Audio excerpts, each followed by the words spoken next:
And good evening, everybody. My name is James Irwin, the Director of Educational Programs. We appreciate you coming on tonight for our second to last webinar of the spring focus on alumni. This one is targeted towards alumni recruitment. And we've got Mark McDonough, who's on the Alumni Services Committee, and also one of our many outstanding Province Archons, who's going to be the presenter this evening. Just a couple different notes. You can chat with each other using the box in the bottom right-hand corner. If you've got questions, please feel free to ask them on the using the Q&A box. And if it's something I can answer along the way, I will. If not, then we'll hold it off towards the end. So our presenter, so Mark can go ahead and answer that for us. So without any further ado, Mark, take it away. James and Patrick, I want to thank both of you. I apologize to everybody on the line for the little technical difficulty, but it sounds like we're all up and running, and we'll have a nice, brief, educational, hopefully, discussion about alumni recruitment. First of all, I'd like to just introduce myself. I'm Mark McDonough. I am a graduate of Youngstown State University, which is Ohio Alpha in northeastern Ohio near Cleveland, and graduated in 1998 and have spent the majority of my time since then as an alumni. And I'm honored to be part of the Alumni Services Committee, which is chaired by Brother Nick Chalka from the University of Cincinnati, Ohio Epsilon. Nick's done a great job leading our committee and putting together some very educational webinars that are directed towards alumni.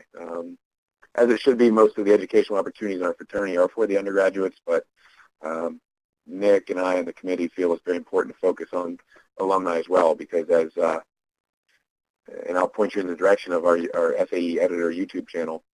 You can listen to Nick's webinar that I believe happened last month.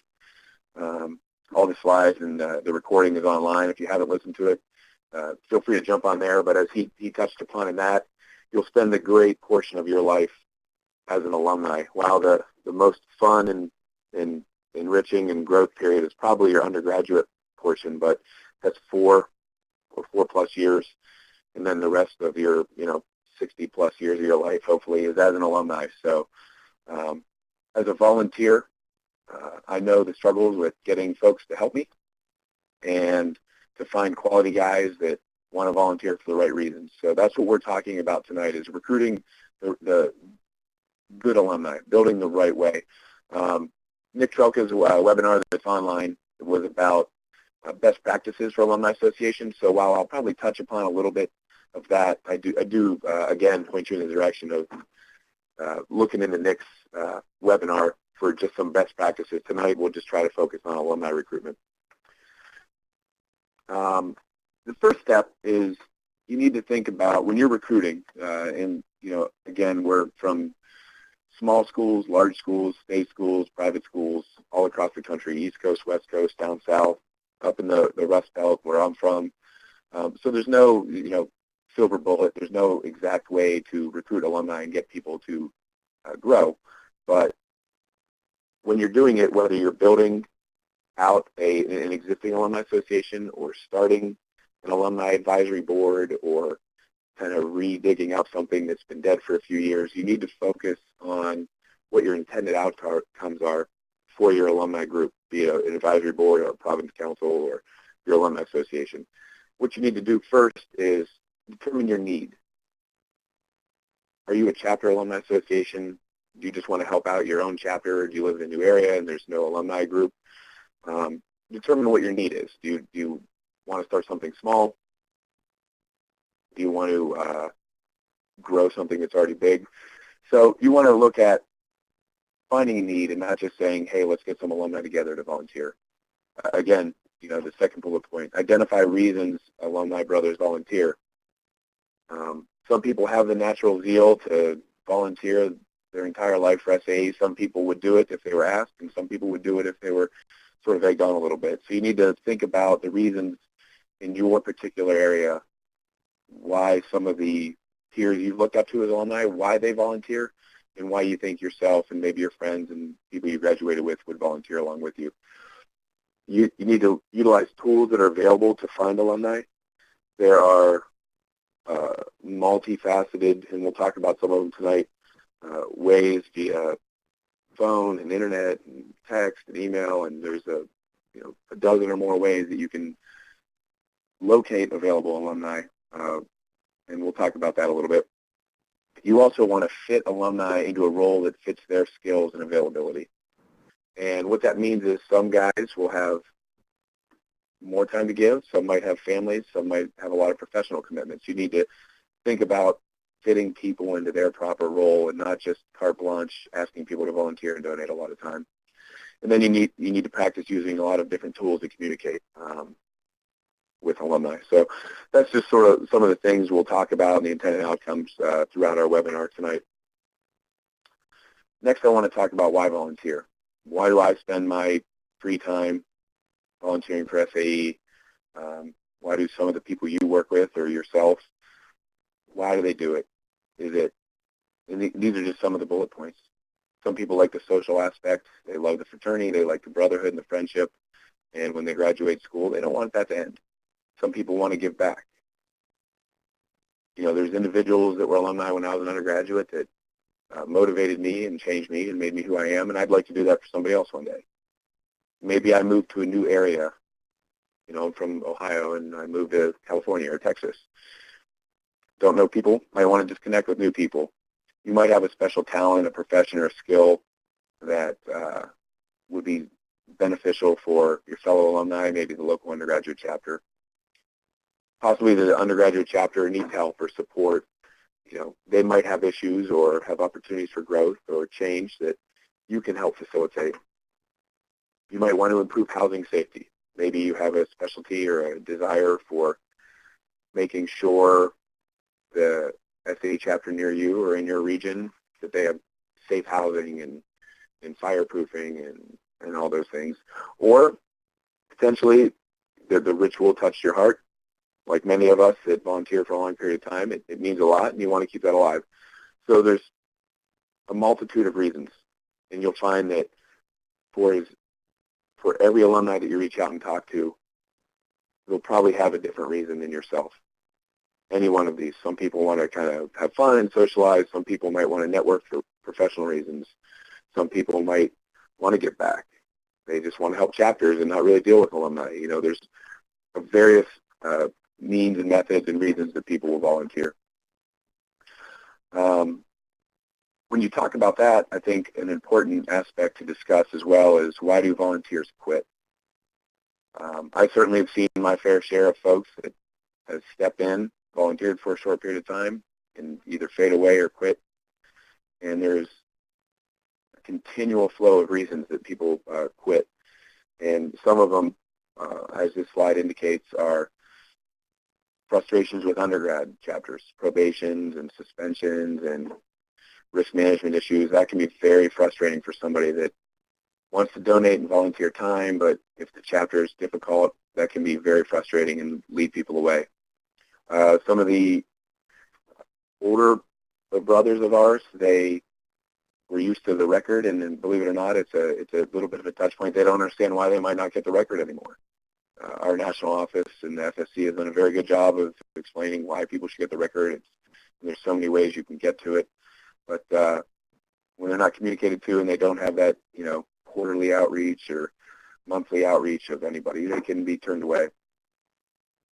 There's maybe not enough of a survey of the engaged base, and the engaged base are like you folks on the call, province archons, alumni associations, housing corporations. The big one, the fourth bullet point, seems simple, but no communication. If you don't reach out and call folks and talk to folks and email them and reach out in any way you can, nobody's going to step up on their own. And then there's also too much communication. Some alumni overdo it. We all have professions and maybe families or starting careers or at different points in our careers, and if you're getting daily emails from a local alumni association or a province or wherever, that can become noise at some point, and it's a little too much, and you just block it out. Styles of communication can vary between generational age groups and just individual folks. Sometimes the email carbon copy is a little too much, and folks that have alumni association or advisory board calls copy the world, sort of, and at that point it becomes noise again. You're copied all the time on every issue or every little thing, and alumni might not want that all the time. It can be a little much. Newsletters are not consistent. I see this a lot. You'll get an alumni, and Nick Trelka's webinar talks about this, that was good at IT or computer sciences, out of school. The website newsletter is great for a year or two, and then he loses touch or moves, and then nobody sends out the newsletter. Reaching out to the engaged base or the want to be engaged base with newsletters, while sort of old school, is a great way to let them know, here's what we do as an alumni association, here's why we do it, here's the type of money that we raise, here's what we do with it, here's how we assist this local chapter. Otherwise, it's a lot of people that live in your area might not know what's going on. And another fallback of communication styles is Facebook only. And I know Nick talked about this as well, but Facebook is excellent. It's a great way to reach a lot of people, but it's not the best way.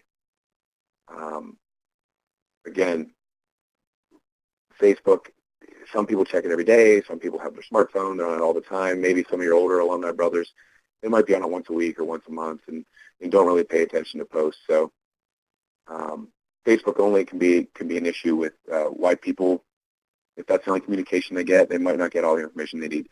A big one that was brought up by it was either Jason Andrick or James Irwin was mismatched expectations. I think this is a fairly large reason that volunteers will quit and not stick around for the long term. There's not enough dialogue up front where you explain what the province does, what the Alumni Association does, what the Housing Corporation does, what that individual volunteer's role will be. It could be overwhelming if you look at just,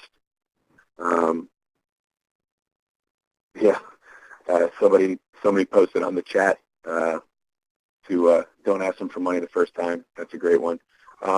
But mismatched expectations, they don't know what to expect. Like Brother Winstead points out, don't call people for the first time and say, hey, my name's Mark, and it's good to meet you. Hey, can you donate money to the Alumni Association? It's not the best way to do it. We're friends and brothers, and we're a social fraternity. You should take the time to get to know some of these folks and become friends and connect before you reach out for money or time. Sort of reaching back to the church, but time, talent, and treasure. Some people have it all. Some people have one of them. And you just want to kind of become friends and, recruit the old-fashioned way, become a friend and see what they want to do. And the next one is lack of experienced trained volunteers. For anybody that has volunteered that's on the call, or anyone that's on a province or alumni association or a housing corporation, it's sometimes alumni want to volunteer, but they're removed from the current state of the fraternity world and removed from the current state of SAE. They want to come back and, kind of relive their youth and do crazy things and, have a lot of fun, but do things the old way. And that's not necessarily the best way to be an alumni volunteer, because our undergraduates need mentorship, they need training, they need guidance, they need so many more things. And somebody that's just chummy with the undergrads and a good time might not be the most experienced trained guy you need. He might not understand our risk management. He might not understand how to work with the university and how to deal with these guys. So, that's one thing when you're talking to folks, is realize there's a plethora of reasons that people quit. And you want to avoid those as much as possible. Determining your need. I touched upon this a little bit at the beginning.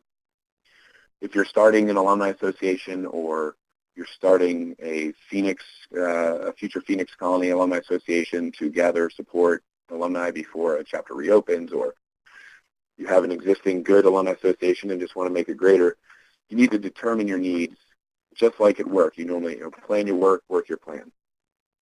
Don't just call people and say, hey, let's set up a golf outing, and that's it. You need to think about, are we restarting a group? Are we cold starting? Do we want to be a chapter alumni group where you just support one local chapter? Do you want to be an area? Maybe you're in a major metropolitan area where you have a lot of schools in your region, and you're just an area like the Greater Atlanta Alumni Association, all the schools in the Atlanta area can participate, all the alumni from different schools there.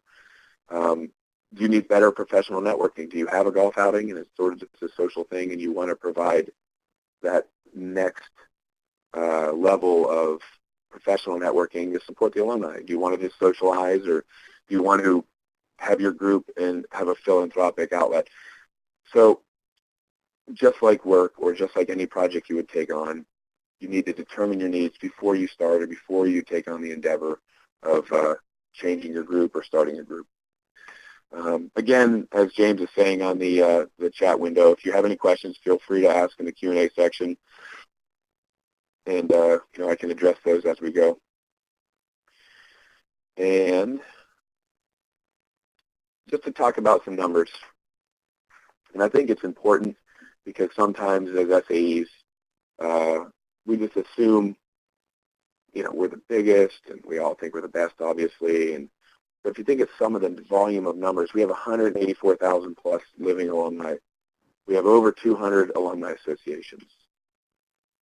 And if you think about that, 184,000 living alumni is a phenomenal number. But if you look at the next line, only 40,000 brothers have made a gift to SAE. So that's well under half, well under 25%. It's a fairly low number. Of those 40,000, only 6,200 make a gift every year. And of those 6,200, only 5,800 are unrestricted gifts. So if you think about 184,000 living alumni, and essentially, if you look at the routine sort of every year givers, it is 6,200. It's a phenomenal percentage in terms of being small. For how many potential alumni we have, that probably, even if they don't have money to donate, they might be able to come and do one thing a year. It just, when you look at the numbers, it doesn't look like we're not engaging our alumni base. We're not recruiting. There's probably people in my province right now that I haven't tapped to do one thing.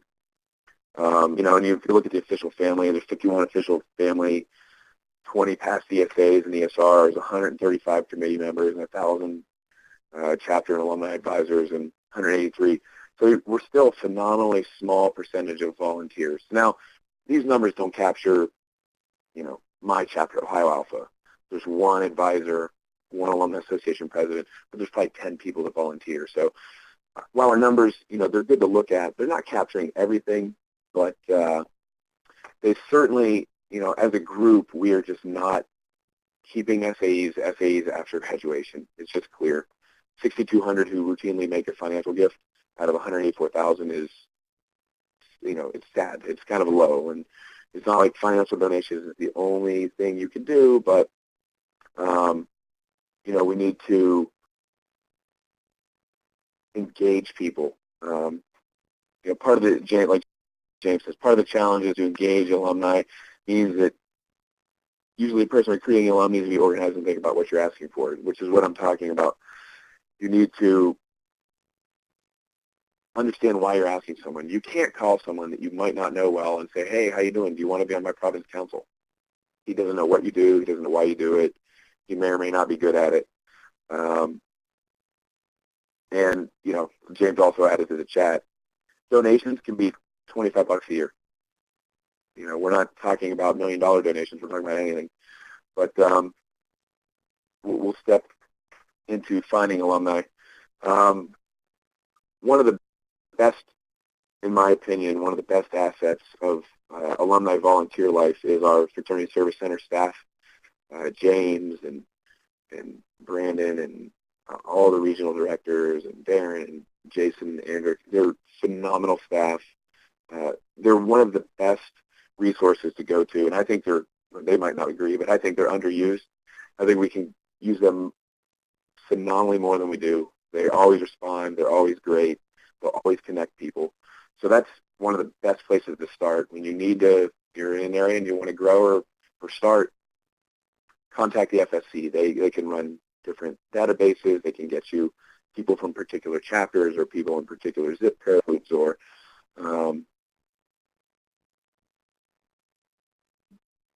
all the different things you can look at. local chapters, donation histories, zip codes. They can give you a phenomenal amount of information. They have the data. They have the database. Now, as an alumni association, you may form your own database, but the FSC has the database. Use your university alumni association. Sometimes I think alumni don't rely back. We all paid tens of thousands of dollars, if not more, to go to college. And alumni associations, more often than not, at your local university are more than willing to help you. They may have databases on who was in fraternities. They may have the same sort of sorts our FSC can do, but maybe more specific to your university. Reach out to your alumni network. And I touched on this earlier, email, Facebook, LinkedIn. I know Nick Trelka talks about LinkedIn. Just the SAE.net website. You have many easy, simple digital means from your home PC that you can reach out to folks. And I would recommend most of them, not one or two of them, but everything. Facebook, a little bit of email, phone calls, personal meetings, LinkedIn. Use as many varied tactics as you can to connect to people because, a gentleman that's 68 might respond differently to a gentleman that's 28. So you need to make sure you're variable on how you communicate. Province leadership schools. Most of the areas you live in should have a province leadership school every year or maybe every other year or a province convention.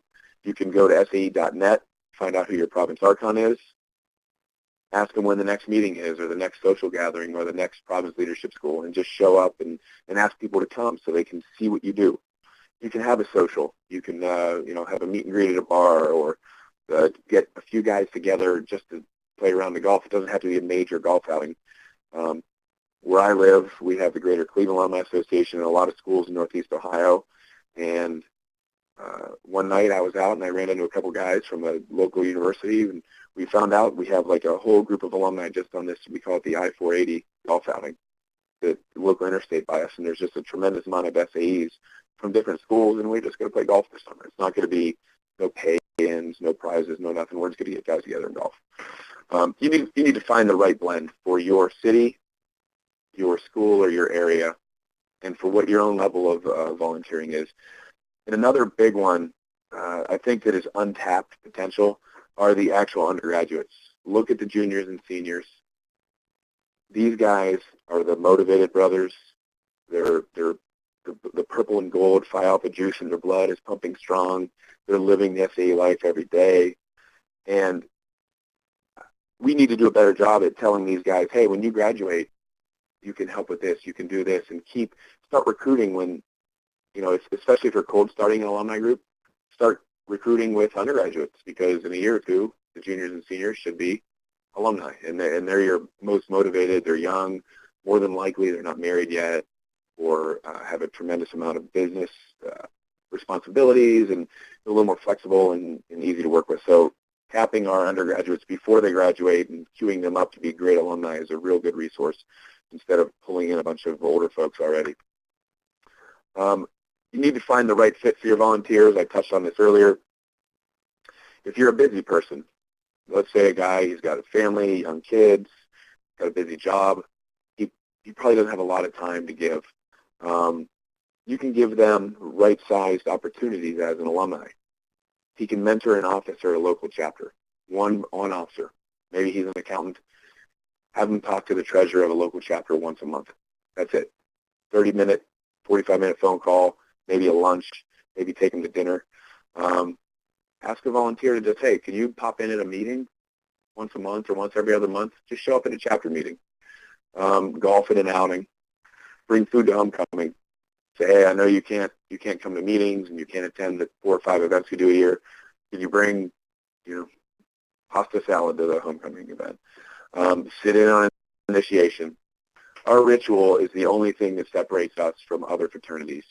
All fraternities are groups of friends, brothers, have a lot of great traditions, but the SAE ritual is the one thing that binds us, hopefully touches our hearts and makes us unique. Have a guy that hasn't sit in initiation just come on down and sit through a pledge ceremony or a brother initiation. Just hearing the ritual and the words from the ritual book sometimes can spark a guy to really dive in and get excited again. Edit a newsletter. This is for a guy that maybe doesn't have time to do much, but he can spend a half hour a night once a quarter to read through it and edit a newsletter or sponsor one chapter event. Whatever, so go down to the local basketball game and sponsor some tickets or do one thing a year for the busy person. For a guy that might have a little more time, maybe either wants to volunteer more or isn't personally and professionally tied down too much, after you meet them and engage them a little bit and do all the right things, recruit them well, let them participate, let them get touched by SAE again, ask him to be an officer in the Alumni Association. He doesn't have to run it and be the president, but maybe he can run the golf outing or pitch in and be a chapter advisor or a province officer or be the guy that, like I said, he runs the golf outing. In our area, my friend Jim, all he does every year is organize a golf outing. He doesn't attend anything else. He doesn't come to any meetings. He can't make homecoming. But he organizes the golf event, and that's all he does, and he loves it, and it keeps him engaged. Housing corporation, have someone come and speak at a leadership school or a chapter meeting about something they do professionally or personally that can be a continuing education touch point for your alumni or your undergraduates. Or attend convention. Another great opportunity for alumni to get engaged and get the fly off the juice pumping is to go to convention, see people on the floor, see all the brothers arguing about bylaws and elections, and it's just an exciting time. So that might be things you ask somebody that has a little more time. Again, as somebody that's the recruiter, you need to recruit people based on your needs and their needs. So you need to talk about, is he busy? Is he a little more free time? What can he do? I want to find something for him. Don't try to shoehorn alumni to what you need. You shoehorn your needs into their life. A little bit of time, okay, you can do a couple things or one thing a year. You have a little more time, that's fine. Another thing to keep a focus on is our great and vast alumni brotherhood is obviously different generations. You have, alumni can be 21, 22, 23 years old, and I'd venture to guess that at 38 they might not communicate with me at the same way. I can't make jokes about 80s movies that they're going to get, but I'm also different than a guy that's 48 or 58 or 68. And the fraternity experience itself was probably different between those generations.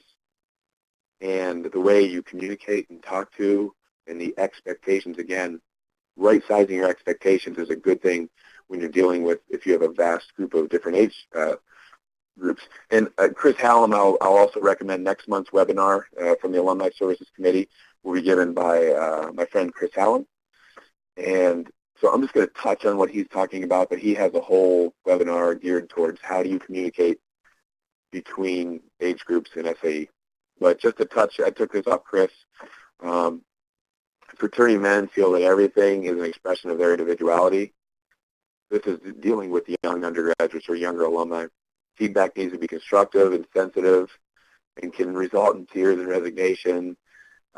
Younger folks might not respond to the do-it views of authority, and I have that experience in my area. Some of the older alumni want to come in and tell these guys how to do things, and that doesn't work all the time. And you need to realize those sensitivities and differences between your older alumni volunteers and your younger alumni volunteers. Positive reinforcement, pick your battles.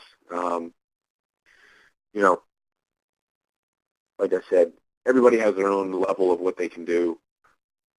We're all volunteering, hopefully for fun, for enjoyment, maybe a little growth for ourselves. Understand who you're working with and engage those people the right way. Don't pick battles over petty things in the alumni ranks. And again, we've talked about this a few times. How do I communicate to people? Should I call them, text them, email them, Facebook messages, an in-person meeting? That's just like kind of like an experience. You need to, just like at work, if you're trying to recruit a new client or find a new client, you need to understand how they like to communicate and do what they need.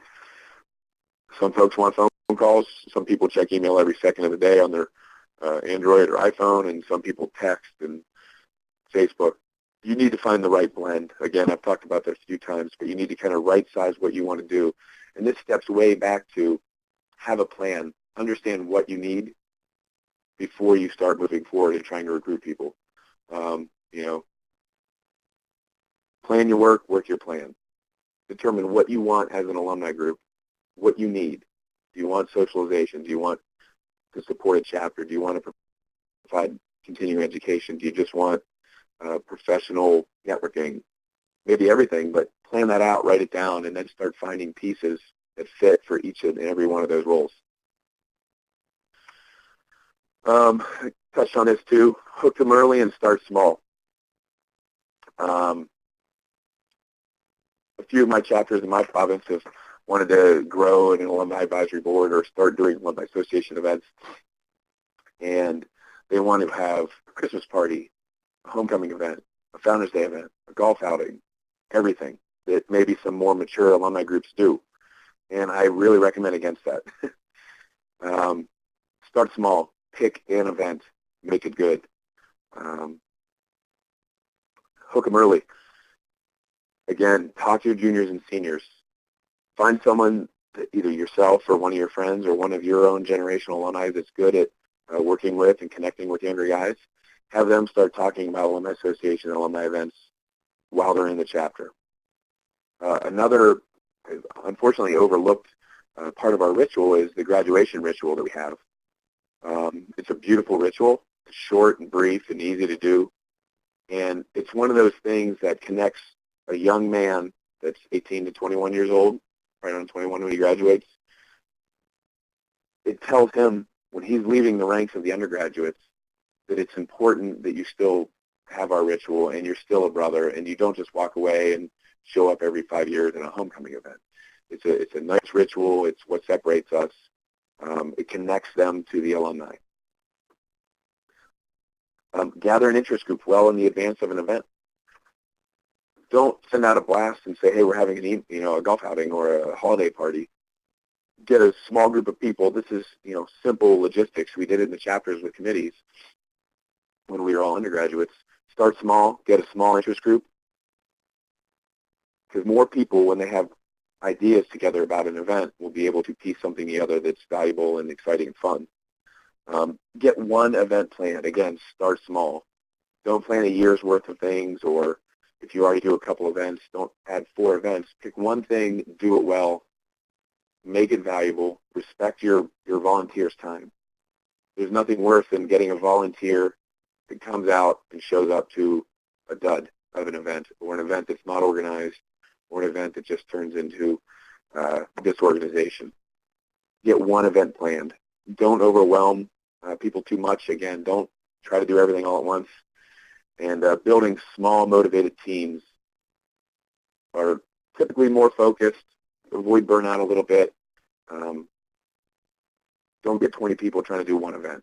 Get 2 or 3 guys to do your first event.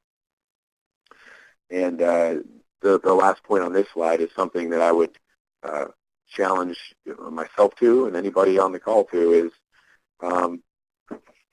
and it's simple recruiting. This is how we rushed and got bids and signed pledges, was commit yourself right now on the call to getting 3 guys in the next calendar year that will do a little more than they used to. Just find 3. So we have 9 or 10 folks on the call, and anyone that listens on the webinar, that's 30 more folks. If we all get 3 people, and 3 should be pretty easy. You probably have pledge brothers that aren't engaged. You might have friends or business associates that are SAEs that aren't as engaged as they could be. Just commit and find 3 folks to move forward and recruit simply. There's a lot of resources available for this. One will be this webinar and the other Alumni Services webinars on YouTube. But go to local chapter, meet with those guys. Ask them what they want from alumni. That's an overlooked.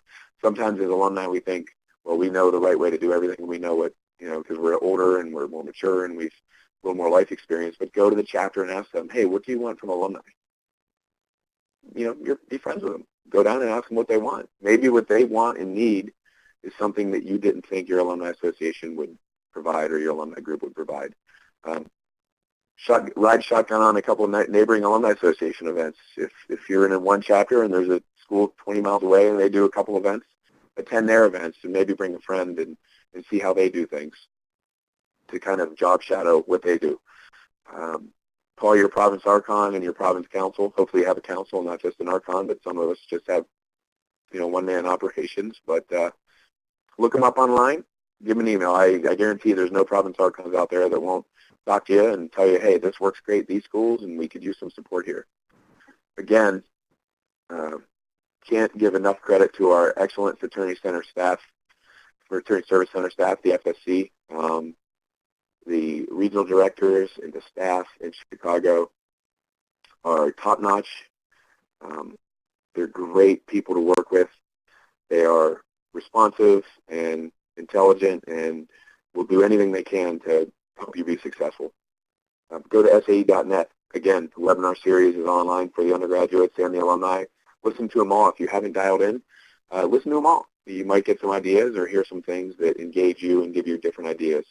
I talked about this a little bit earlier. Utilize your University Alumni Association. You probably paid them, $50,000 or more or less or around there, and you might as well get your money's worth. So there's people that are paid to be on staff to help alumni out. Use those folks. And I'm always a big believer it's starting in your backyard. Start with your own pledge class. Call your pledge brothers that you've probably spent 4 years of your life with and having a lot of great times. And I guarantee everyone on the call probably has a couple of pledge brothers that you went through your entire SA experience with that probably don't do it a lot now. All those guys. They're your friends already, so you have that built-in relationship. And again, start small. Start with guys you know, get a couple of fellows, and start moving forward to meet the goals that you set up specifically for your alumni group. And those are just some of the resources available. Again, the internet and websites and Facebook are all other good resources. And, just make sure you're using everything you can. There's a lot of free, easy support out there for folks like us that want to find good quality volunteers out there, and we just need to be able to reach out and use them. And with that, I will we'll go to the question and answer session. So I believe I will turn it over to James, and he will guide us through a little bit of the Q&A session. Perfect. I've already had some questions that were pre-submitted, but if anybody else has additional questions, please feel free to enter it in the Q&A section in the middle right-hand part of the screen or in the chat. First question coming in, Mark. Who precisely on staff could we contact in order to identify some volunteer opportunities that may be out there? On staff, I would connect with Darren Abernathy, and his contact information is all on SAE.net. Boomer Ayers, Blaine Ayers, our ESR, will definitely put you in contact, or your local regional director. Any of the fine folks at our fraternity service center, frankly, if you reach out and send them an email or call them and say, I'd like to volunteer time, I would personally guarantee every one of those people would get you some information or copy you on an email to the person that lives near you or works in your region that will help you. But you can start with Darren Abernathy or any one of the regional directors, or Boomer or our ESR. They'll all put you in contact. At least once a month I get an email from Darren or somebody that's reached out to the staff, and they normally copy me on email and say, Mark's your guy, he'll give you a ring and talk to you. So start with Darren or Boomer or any of your regional directors where you live, and they will definitely connect you and put you in touch with someone. All right. And next thing, what is the one thing we can do, the best thing that we can do to communicate to those people that want to get involved, the best way to get involved, or, the best way for them to figure out how to get involved? Can you read that again? You want the best way that somebody can get involved when you're reaching out to an alumni? Right. I think what this question is getting at is, like, what is the, what's your best sales pitch? My best sales pitch is very simple, and it's there's no trickery. Is if you can meet with someone in person, meet them or give them a phone call. Try not to do it through email, and talk to them about their SA experience and ask the person. I think a lot of times we're not good at asking somebody, what would you like to do? If you're reaching out to recruit somebody, make a personal connection, get to know them, and say, what do you want to do? It's kind of basic and it's not fancy, but ask alumni what they would like to do. And if they don't know, talk to them about your alumni association or housing corps and talk about some open positions or areas that might need help, and maybe they'll kind of chime in and say, oh, I can do that or I can speak to that. But I think sometimes we live in too much of the Facebook, email, text message world, and the best way to reach out is to talk to someone and say, hey, what was your SA experience like? What would you like to do to help us, and see what they have to say. Excellent. Good job. Next question coming in. How can I start an alumni association? It's fairly simple. I think it's between $125 and $200 a year to be a chartered alumni association. And again, if you reach out to your local Province Archon or another alumni group, they can put you in touch with the staff or just go straight to the FSC. Again, like I talked about in the slides, get a small interest group, raise some funds. I mean, $175 or $200 isn't a lot for guys to kind of chip in, and get chartered. You can go to convention and vote. You can hold one event. My brother lives out of the area he grew up in, and he's working on starting an area alumni association, and they get together once a year, and that's it, and that's all it was. But if you want to be a chartered voting member of the convention and be kind of a formal alumni association, get a few guys together, plan one event, go ahead and reach out to the FSC. It's a minor amount of paperwork. It's very simple to get chartered and become an official alumni group. So it's quite simple. Reach out to the FSC, chuck in $175 or $200 and run an event and go from there. There's not specific numbers or time frames, or there's no real rules on what you have to do as an alumni group. So you can do one event, or you can run a couple educational sessions for the chapter and move forward. So it's really simpler than a lot of people think. It's not as formal, and there's the SAE's made it quite easy to be an alumni group. So long story short, start with the FSC, and simple instructions, and take you about a week to get what you need. Excellent. All right, I'll do last call for questions, but in the meantime, I want to follow up with a couple of points you have there, Mark. So, great presentation. I think that a lot of times with alumni recruitment, we a little more difficult than they need to be, in that it's really simple. Like you say, it's just like recruitment back in the chapter. Make them your friend, but you're already brothers with them, you would think, and then ask them what they want to do, and bring them along with that, and then coaching them through the process. There's a lot of resources out there on SAE.net and the TGI.SAE.net for current alumni and alumni that want to get involved and learn more about it. So, just keep it simple. Ask them what's going on with that. And don't be afraid of rejection. You're going to get rejected a lot more than you probably are going to get acceptances with this, because people don't think that they've got the time for it. That you can certainly put out there if they do have time, if you frame it right and figure out what exactly they need to do.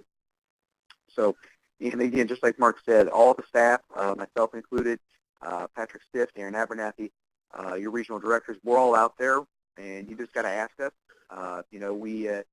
Boomer said a couple of times, if we were mind readers, if we had crystal balls, then we wouldn't, we would know everything, but we don't know everything. We're not mind readers. So, please don't hesitate to contact us. So I don't see any other questions coming in, Mark. That means you did an outstanding job. That means you did a really outstanding job. So I'll turn it over to you for final thoughts. Guys, first of all, I appreciate the fact that you're on the call. That tells me that you are an excited SAE, and you want to make sure that SAE is here for, 30, 40, 50, 100 more years. My son is pledged class of 2031, so I'd like us to be there, and we'll only be there by having great undergraduates and committed alumni for a lifetime. So we're SAE for life. I get excited when I say that, because it means a lot to me, and it means a lot to all the people on the call. So get excited, start small, find the right people, and let's step out and make better alumni groups across the nation to support our undergrads. And I appreciate your time tonight, guys. Bye, Alpha. Excellent. Thank you. So, gentlemen, there'll be a survey going out briefly. In fact, I'm going to put it onto your computer screens as soon as we're done here. Don't forget, I believe the second weekend in June, we've got Chris Hallam, who's going to do another presentation for alumni, focusing on how to communicate with this newer, younger generation. So Thank you all, gentlemen, and have a great evening. Bye, Alpha.